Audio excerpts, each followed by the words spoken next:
The twin suns of Vexus Prime hammered the crimson dunes into a shimmering haze, turning the battlefield into a crucible of heat and desperation. Sand, fine as ground glass and stained rust-brown with old blood, stung the eyes and coated every surface in a gritty film.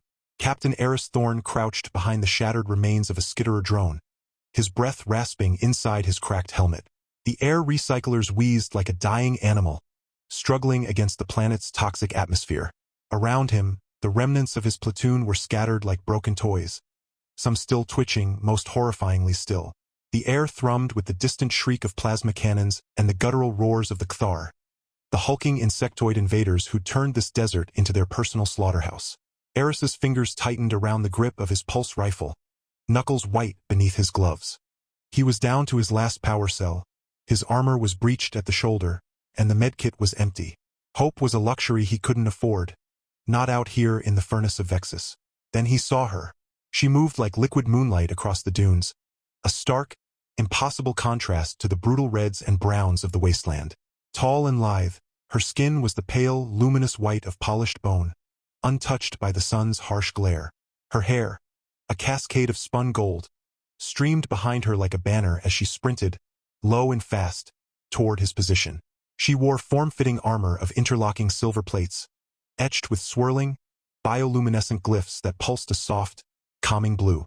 It was the armor of the Ethel, the planet's native guardians, a race long thought extinct or in hiding. Eris had only seen them in grainy intel briefings, mythical, elegant, and fiercely protective of their world. He'd never expected to see one up close, let alone one charging straight into a Cthar kill zone. She slid into the shallow crater beside him, kicking up a spray of crimson sand. Her eyes, large and the color of molten amber, locked onto his visor. There was no fear in them, only a terrifying, focused intensity. "Human," she hissed, her voice a melody laced with urgency. "Your breathing is ragged, your armor is compromised. You will die in this sun if you stay." She didn't wait for an answer. With a strength that belied her slender frame, she grabbed his arm and hauled him to his feet. Eris stumbled, his legs weak from blood loss and exhaustion, but she held him upright with an iron grip. "Move, now." They ran, a desperate, lurching dance across the open ground. Eris's vision swam, but he forced his legs to obey, spurred on by the sharp crack of a Cthar spine rifle splitting the air where he'd just been. The Ethel woman moved with preternatural grace, weaving between the skeletal remains of ancient Vexian ruins, her silver armor flashing in the twin suns. She returned fire with a sleek, curved energy pistol that hummed with a high-pitched whine, each shot punching clean holes through the chitinous hides of their pursuers. One Cthar warrior, its carapace scarred and its mandibles dripping acidic saliva, lunged from behind a sandstone monolith. The Ethel spun, her movements a blur, and drove a vibroblade from her forearm into the creature's eye cluster. It shrieked, a sound that scraped the nerves raw, and collapsed in a twitching heap. They finally found a sliver of cover in the lee of a half-buried starship wreck, its hull long since bleached white by the suns. Eris slumped against the cold metal, gasping, his helmet finally coming off to reveal a face streaked with grime, sweat, and a fresh cut across his brow. The Ethel woman knelt beside him, her expression unreadable. She pulled a small, crystalline vial from a pouch at her hip and pressed it to his lips. The liquid inside was cool and tasted faintly of mint and ozone. Instantly, the burning in his lungs eased, and a wave of clarity washed over him. What is this?" he croaked. "Vitalis," she said simply. "It will keep you alive long enough to get you to safety." She began examining the breach in his shoulder armor, her long, elegant fingers surprisingly gentle as they probed the wound. Her touch sent an unexpected jolt through him, a spark of warmth in the oppressive heat. He watched her, mesmerized by the sharp angles of her face, the way her golden hair clung to her sweat-dampened neck, the faint, pearlescent sheen on her white skin. She was alien, utterly so, yet there was a profound humanity in her eyes, a deep well of sorrow and resolve. "Why?" Eris asked, his voice rough. "Why risk yourself for a human? We're the ones who brought the Cthar here. Our mining ops, our greed. It's our fault this planet is bleeding." Her amber eyes flickered up to meet his, and for a moment, the mask of the warrior slipped. He saw a flicker of pain, of ancient grief. "Not all humans are the same," she said quietly. "And the Cthar are a blight upon all life, not just mine. My name is Lyra, and I have watched my world burn for too long. She finished binding his wound with a strip of self-sealing polymer from her kit. We must keep moving. The Cthar hive mind will have sensed my energy signature. They will send more. For the next 2 days, Lyra guided Eris through the labyrinthine canyons and hidden oases of Vexus Prime. She showed him how to find water in the bulbous roots of the crimson cacti, how to avoid the sand burrowers whose venom could paralyze a man in seconds. She spoke little, but her presence was a constant, quiet strength. Eris, in turn, shared stories of Earth, of green forests and blue oceans, of cities that scraped the sky, of music and laughter. He spoke of his sister, lost in the early days of the corporate wars, and the guilt that had driven him to enlist. Lyra listened, her expression softening, her questions thoughtful. She spoke of the Ethel, of their deep connection to Vexus, of the great silence that had fallen over their people after the first human landings. There was no overt blame in her words, only a profound sadness for what had been lost. One night, under a sky ablaze with unfamiliar constellations, they huddled in a shallow cave as a sandstorm raged outside, the wind howling like a chorus of the damned. The air inside was thick with the scent of ozone and Lyra's strange, floral perfume. Eris shivered, not from cold, but from the sheer, overwhelming reality of his situation. He was stranded on an alien world, hunted by monsters, and his only ally was a being of impossible beauty and grace. He looked at her, silhouetted against the storm-lit entrance, her golden hair a halo in the gloom. The loneliness, the fear, the desperate hope, it all coalesced into a single, terrifying truth. "Lyra," he said, his voice barely a whisper over the storm's fury. I can't do this without you." She turned to him, her amber eyes wide in the dim light. For a long moment, she said nothing, just studied his face as if memorizing every line, every shadow. Then, with a sigh that seemed to carry the weight of her entire world, she moved closer. Her hand, cool and smooth, brushed against his cheek, a touch so tender it made his breath catch.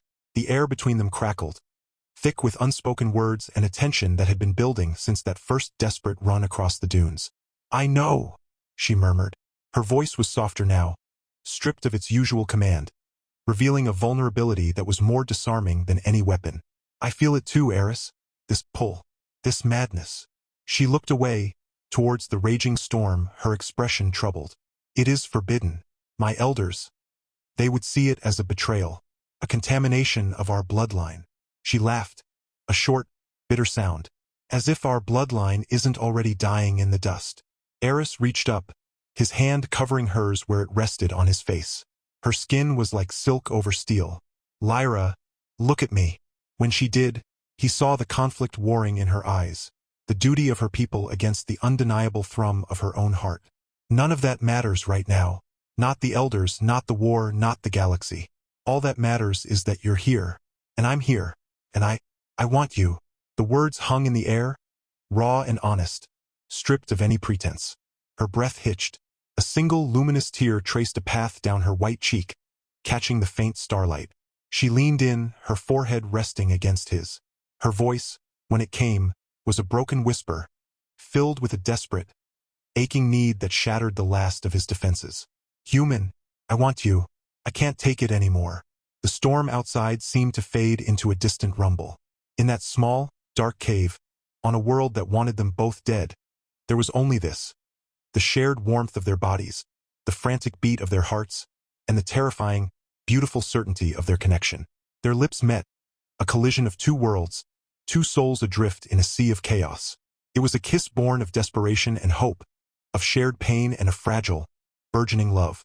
It tasted of Vitalis, of sand, and of something entirely new, a promise whispered in the language of touch. But the universe, it seemed, had no patience for tender moments. A low, guttural bellow echoed from the canyon below, far too close. Then another, and another. The ground vibrated with the heavy tread of multiple Cthar warriors. Lyra pulled back, her eyes snapping to the cave entrance, the warrior instantly reasserting itself over the lover. "They've found us," she breathed, her voice tight with urgency. She was on her feet in an instant, her pistol in her hand, the blue glyphs on her armor flaring brightly. Eris scrambled up, his body protesting but his mind clear. He grabbed his pulse rifle, the weight a familiar comfort. "How many?" he asked, peering out into the swirling sand. "At least a dozen," Lyra said grimly. "They've herded us. This canyon is a dead end." She glanced at him, a flicker of that earlier vulnerability returning. "There's a way out, but it's dangerous. A network of old Ethel tunnels beneath the canyon floor. They lead to the Heartspire, our last sanctuary. But the entrance is on the other side of that ridge, right in their path." Eris looked at the ridge, a jagged line of rock silhouetted against the storm. It was a suicide run, but staying here was a slower death. He met Lyra's gaze, seeing the same resolve reflected in her amber eyes. They had just found something precious, something worth fighting for, and the universe was trying to tear it away before it had even truly begun. A grim smile touched his lips. "Then we give them a show they'll never forget," he said, chambering around in his rifle. "Lead the way, Lyra." She nodded, a ghost of a smile touching her own lips. "Stay close, human." And with that, she was moving, a streak of silver and gold against the red storm. Eris followed, his heart pounding not just with fear, but with a fierce, protective love. The Cthar roared, their spines bristling with lethal energy. The final stand was about to begin, not for a planet or a cause, but for each other. And in the heart of the alien desert, a human and an Ethel charged into the maw of hell, side by side, their fates now irrevocably intertwined. The battle for survival had just become a battle for their future, and they would fight for it with everything they had. The ridge was a jagged spine of black rock, slick with wind-driven sand and treacherous underfoot. Lyra moved like a ghost, her silver armor absorbing the storm's eerie glow, while Eris followed just behind, his boots slipping on loose scree. The Cthar were closing in from three sides, their chitinous legs clicking against the stone like a death rattle. Their compound eyes glowed a sickly green in the gloom, tracking their prey with insectal precision. Eris fired a burst from his pulse rifle, the blue bolts sizzling through the air and striking one Cthar in the thorax. It staggered but didn't fall. Its carapace was thicker than before. "They've evolved," Lyra hissed, ducking as a spine round shattered the rock where her head had been. "They're learning from our tactics." Eris gritted his teeth. "Then we'll have to be faster." He tossed her a spare power cell from his belt. "Here, your pistol's running low." She caught it without looking, her amber eyes never leaving the enemy. "You remembered," she said, a note of surprise, and something warmer in her voice. "I pay attention," he replied, reloading his own weapon. "Especially to you." Before she could respond, the ground beneath them trembled violently. A section of the ridge gave way, and Eris lost his footing, tumbling down a steep slope of loose rock. He landed hard on a narrow ledge, his rifle skittering out of reach. Above, Lyra cried out his name, but she was pinned by a hail of spine fire. Two Cthar scrambled down the slope toward him, mandibles snapping hungrily. Eris scrambled backward, his hand closing around a jagged piece of obsidian. It was no match for their armor, but it was all he had. Just as the lead Cthar lunged, a blinding blue arc of energy slammed into its side, vaporizing a chunk of its carapace. Lyra stood at the edge of the collapse, her pistol smoking, her face a mask of fury. "Eris, the tunnel entrance. It's behind that rockfall. You have to clear it." He looked where she pointed. A massive slab of stone, half buried in sand, blocked what looked like a dark fissure in the canyon wall. It would take more than his strength to move it. But then he remembered the last of his demo charges, strapped to his thigh. "Cover me!" he yelled, scrambling toward the rockfall. Lyra didn't hesitate. She leapt down the slope with impossible grace, landing beside him in a crouch. Her pistol barked twice, dropping the second Cthar before it could reach him. She stood over him as he planted the charge, her body a living shield against the storm of incoming fire. One spine round grazed her shoulder, tearing through her silver armor and drawing a thin line of iridescent blue blood. She didn't flinch. "Lyra," Eris started, his heart lurching at the sight. "Later," she snapped, her voice tight with pain but steady with resolve. "Now, blow it." He triggered the detonator. The explosion was deafening in the confined space, a bloom of orange fire and flying rock that sent both of them sprawling. When the dust cleared, the slab was gone, revealing a dark, yawning tunnel that exhaled a cool, ancient breath. "Go," Lyra urged, shoving him toward the entrance. They plunged into the darkness just as a fresh wave of Cthar crested the ridge. The tunnel sloped sharply downward, the walls smooth and carved with the same glowing glyphs that adorned Lyra's armor. The air was cool and smelled of damp stone and something faintly floral, like her. Eris helped her bind her shoulder wound with a strip of his undershirt, his hands gentle despite the urgency. "You're bleeding," he said, his voice rough with concern. "It's nothing," she insisted, but her breath was shallow. "The tunnels are safe for now. The Cthar cannot follow us here. Their hive mind is repelled by the ethel resonance in the stone." They walked in silence for a time, the only sound their footsteps and the distant drip of water. The deeper they went, the brighter the glyphs on the walls became, casting a soft, ethereal light. Eris couldn't stop glancing at her. The way her golden hair caught the glow, the quiet strength in her posture even through pain. He'd seen soldiers break under far less. But Lyra, she was made of something finer, something fiercer. "Why did you come back for me?" he asked finally, the question burning in his chest. "You could have escaped on your own, reached the Heartspire without dragging a wounded human along." She stopped walking and turned to face him.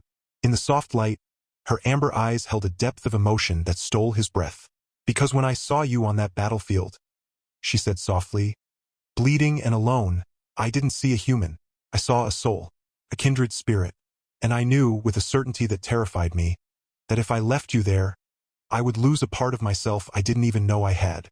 She reached out, her fingers brushing his cheek again. "You make me feel alive, Eris.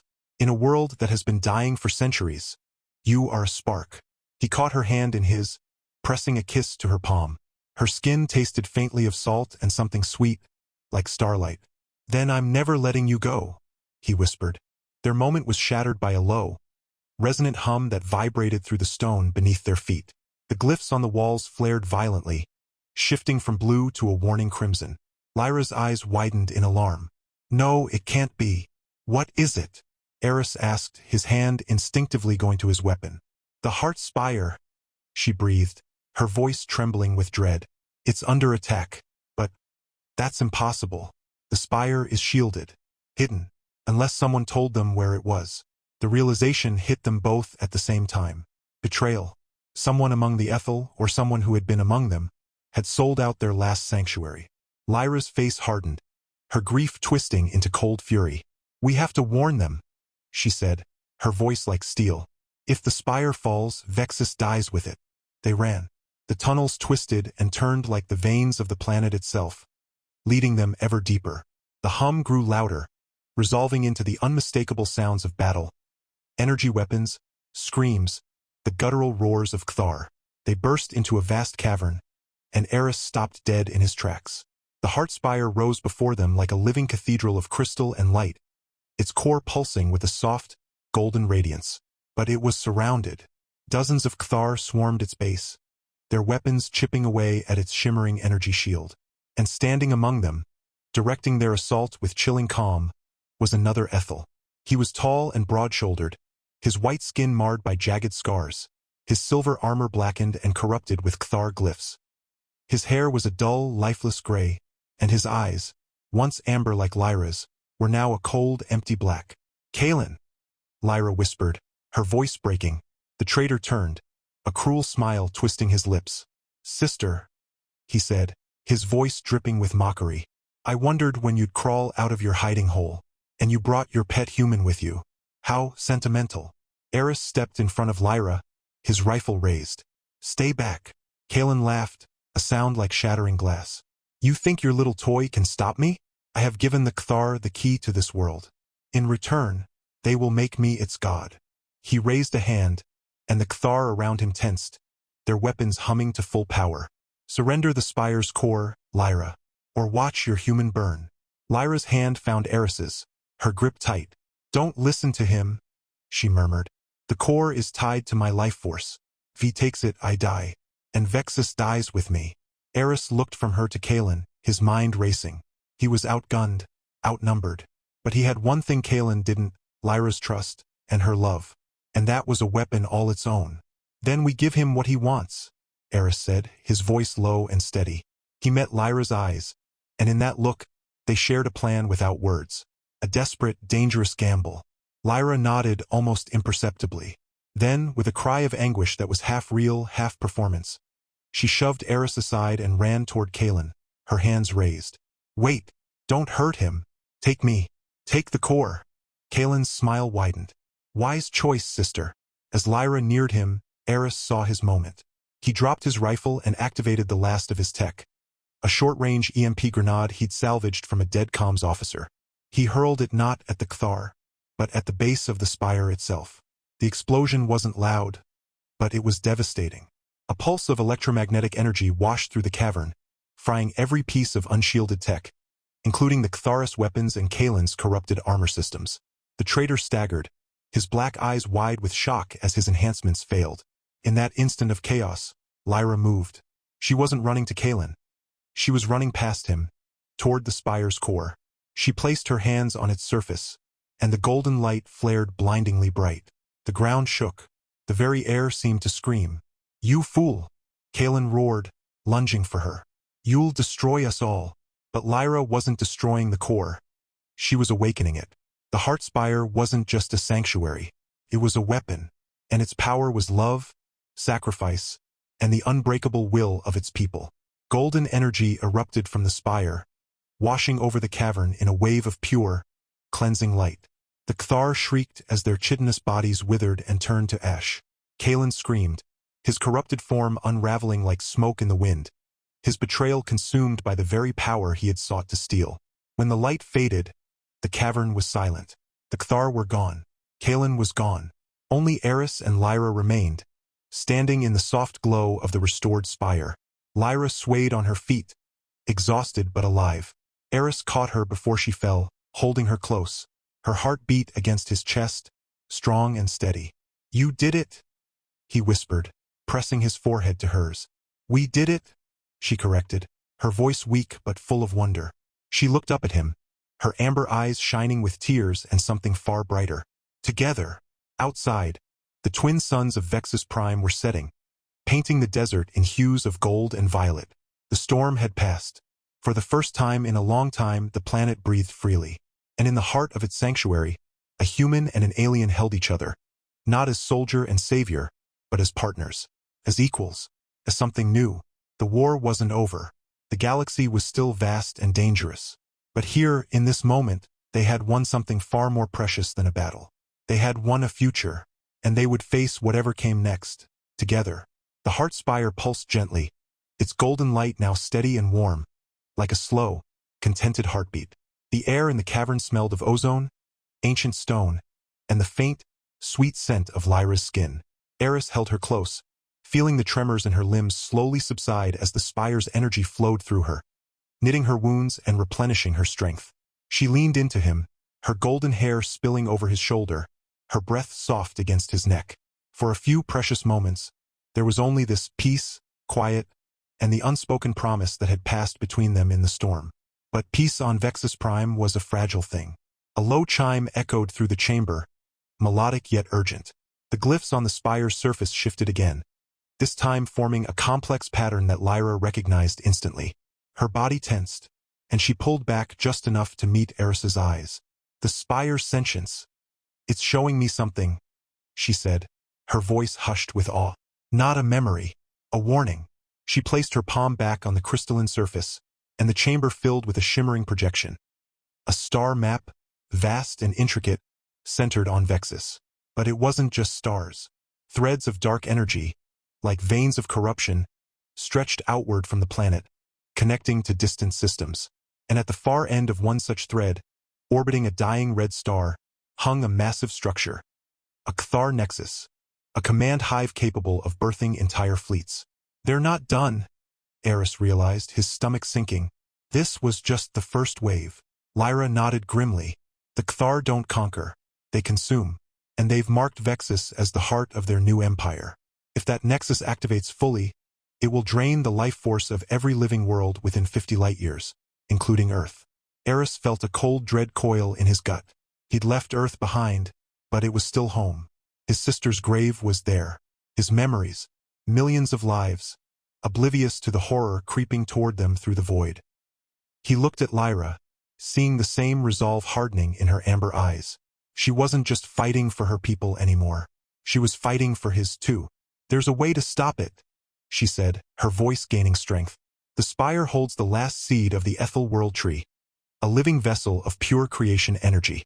If we can deliver it to the heart of the Nexus before it fully awakens, we can reverse the corruption. Turn their weapon into a cradle of life." "And if we fail?" Eris asked.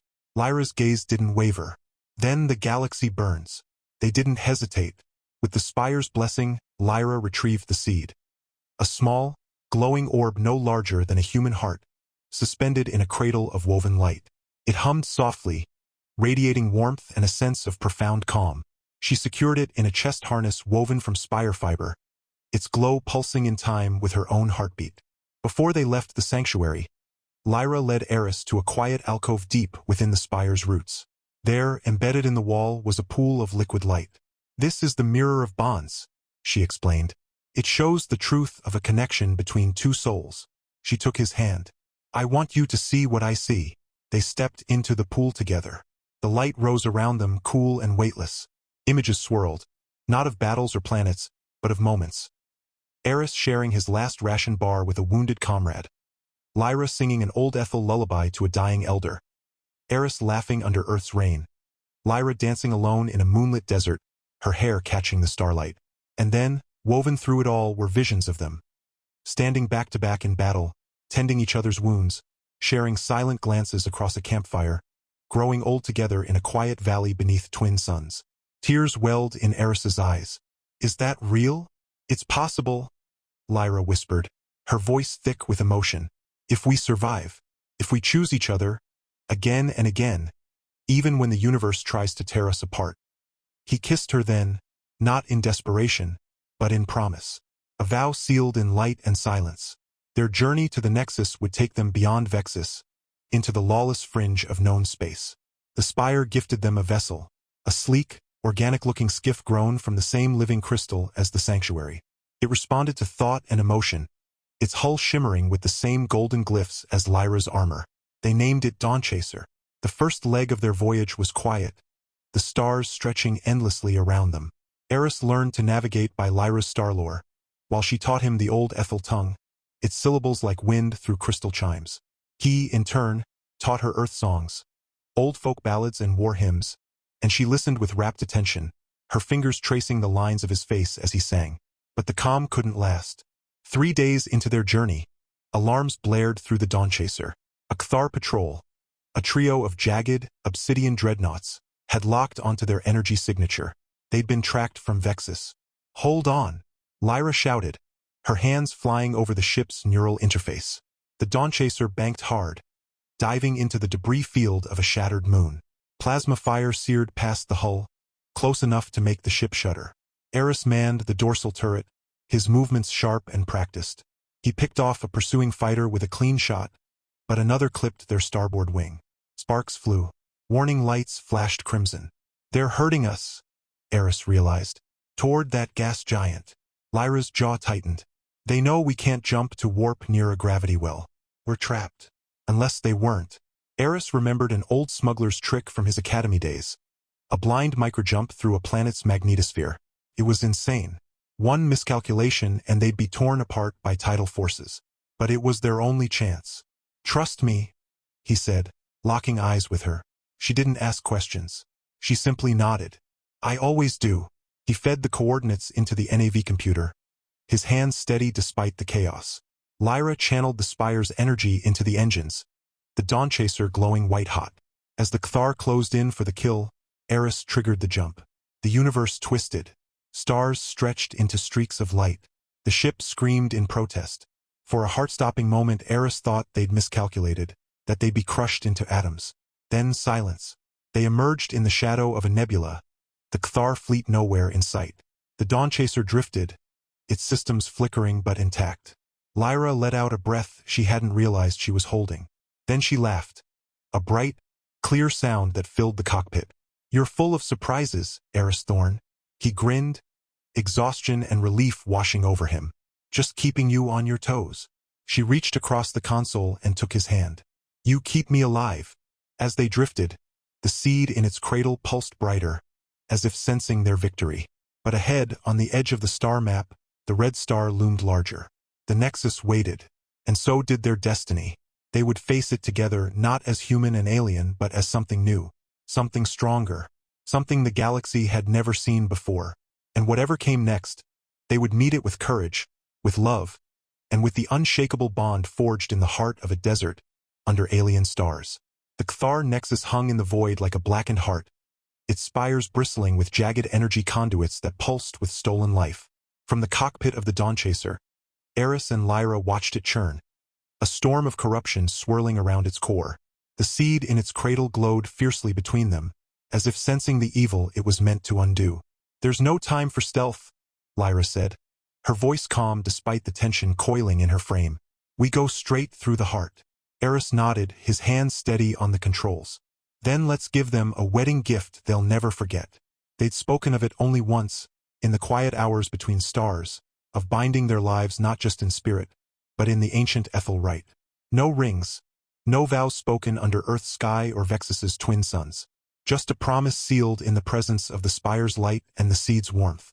They'd done it silently, hands clasped, foreheads touching, as the Dawnchaser sailed through the rings of a dead world. It was enough.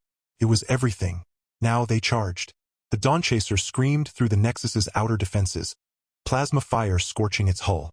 Lyra channeled the spire's energy into a shield of pure light, while Eris weaved through the chaos with a pilot's instinct honed by desperation and love. They breached the inner sanctum, a cavernous chamber where the Nexus's core writhed like a living tumor, feeding on the life force of a dozen worlds. Lyra leapt from the ship before it even landed, the seed cradled in her arms. Cthar warriors swarmed her, but she moved like a storm given form, silver armor flashing, blades singing, her golden hair a banner of defiance. Eris was right behind her, pulse rifle blazing, covering her back with the fierce protectiveness of a man who had found his home in another's eyes. At the core's base, Lyra placed the seed upon the corrupted nexus point. The moment it touched the darkness, light erupted, not violent, but cleansing. Golden tendrils spread through the chamber, unraveling the Ctharis corruption like rot from a wound. The hive screamed, a psychic wail that shook the stars, but it was too late. The seed bloomed, life returned. The nexus didn't explode, it transformed. Its black spires softened, turned crystalline. Vines of luminous green unfurled from its surface, blooming with flowers that shimmered like captured starlight. The stolen life force flowed back to the worlds it had drained, a tide of renewal washing across the galaxy. When it was over, silence fell, deep, peaceful, and whole. Eris found Lyra kneeling at the heart of the new garden, tears tracing paths down her white cheeks.